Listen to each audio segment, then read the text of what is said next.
maybe you can speak of the project. I mean, you often answer to a space with your work, or not so often? I work with a space. Yeah, I mean, usually people invite you regarding a space, or it's not so often? It's very often the case. Why you think it's so often? Because maybe I work with the space. Yeah. I like spaces, and I like a lot unusual spaces.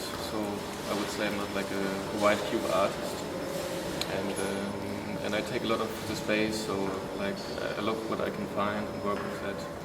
Not only with the space, like architecture, but also with the space, with the people, with the location, and with the moment of the exhibition.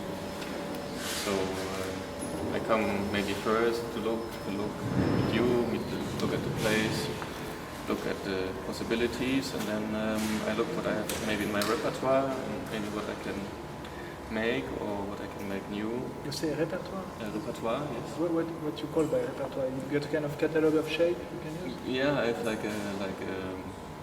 by now I have like certain things that I can do and that I sometimes mix. So you can say that this work is maybe a mix of other works that I've made before.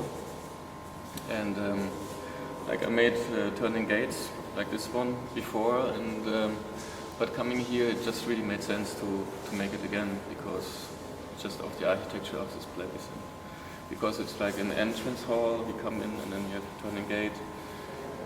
Now you cannot see it because it's like open, but later you will see it, it's just like one little door and go through it.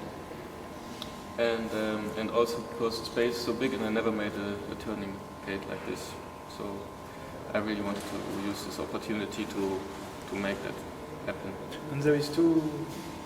The thing is that you work on the space, but sometimes the only thing you do is to put a volume in the space. It's not, you do not act on the space. And your shape is quite autonomous. Yeah. So that's quite often in your work? Or? Yeah. It's very like maybe basic rules that I never put a screw in the wall or never hang something down from the ceiling. It's really, in a way, in that sense, sculptural, that it's like standing by itself on the floor, that it's not kind of supported by anything that is given by the given architecture around it. So it's more like that's important in your programs.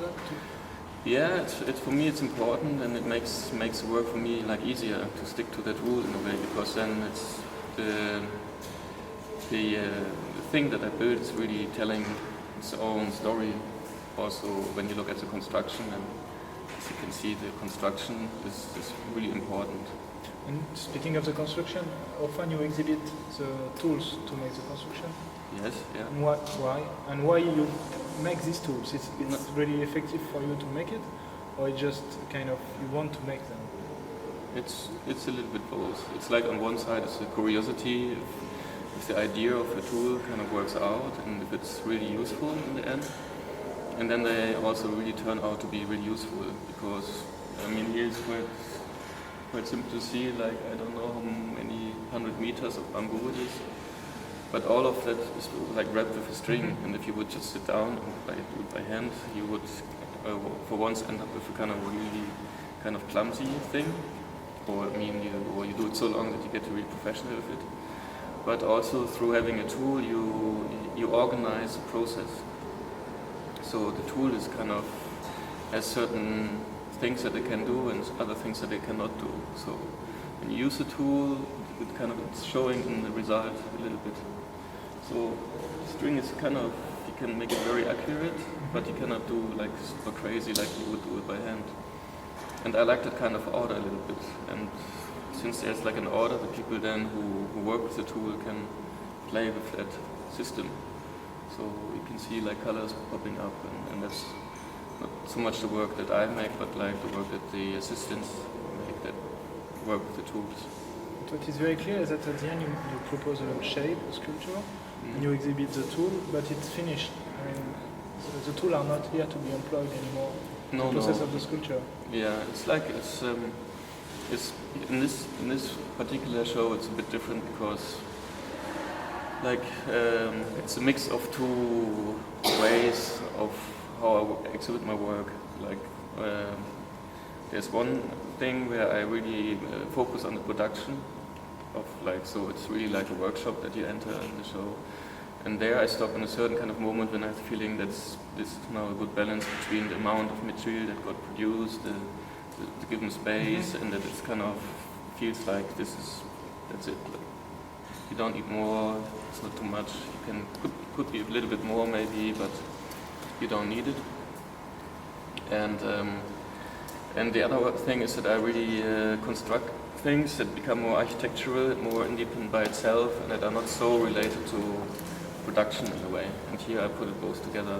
So you have this gate, which is really a finished object, and you have the production of the gate behind it, with like other stuff flying about, like more of the material. And you know, it could be more gates in the space because it's just so big as well. But then you can see, like, you can relate all the parts to each other and see this is how it's made. There's like, this is all that's there. There's like, you don't need more to do this. And what do you think of the inside? Because there will be a wall outside. Yeah. And the work is working as well outside, inside. Yes. So what you're looking for inside? It's a panorama. It's a hidden place in the middle of the show. Yeah, I think I like panoramas a lot. You know, you enter this thing and then you observe the picture around you, like the round thing, and it's maybe a bit like a cinema because it's moving as well. Yeah. And then the bench we are sitting on is really important, that you can really sit down and maybe forget that you're where you are a little bit, and then the thing turns, and then in the same moment you are really in the middle of the building. Panorama in a way is a kind of pre-industrial cinema. Yes. Yeah. It's linked to your work to say that pre-industrial thing. There's making your tool, almost machine, but not totally machine. No, it's not a machine. Yeah, why it's not a machine? What is the difference between? Yeah, it's basically that there's no engine running the tool. So it's all like... why it's so important for you? Because it's nice to be like really so independent that you don't need even to have electricity, you know. And then also it's kind of nice that it's just like human labor, human activity is like charging into the production, and also it's really easy to fix. You know, when you have like an engine, like you have to either repair the engine, what I cannot do. I only know the mechanics of this basic stuff, and then it's really easy to fix, and even the people that just work on that can fix it a little bit as well, and so it's just really something that doesn't need much to be working. So one of these was called Apigate, it was in Brazil. Yeah. There was other like this? Yeah, there was one that was like called Poached Egg in Nuremberg just now, and there was one in Catania, and there was also one in Lingen that was like inside a water tower, so it had 2 levels. So you would go in and you would have like 2 walls and 2 rings, so it was like a mini maze. And it's like a round corridor turning around you, and then you go upstairs, and then you have like another thing that's turning, but they were both connected through a hole in the middle. And, you made other object that move except this gate? Yeah. It's like I made like a ceiling in Witte de Witt that was standing throughout different rooms, and each room had like a pool with like a tower, but the entire ceiling was connected with each other. So when you go in one room and you push the tower to the other side, like the movement would also be happening in the other room, and so all the rooms get connected with this moving stuff. But these are really the most moving things I make. How high is it? This will be, no, it's like 5 meter 30, but it will be 7. I think that's it. Okay, thank you. Thanks. Thank you.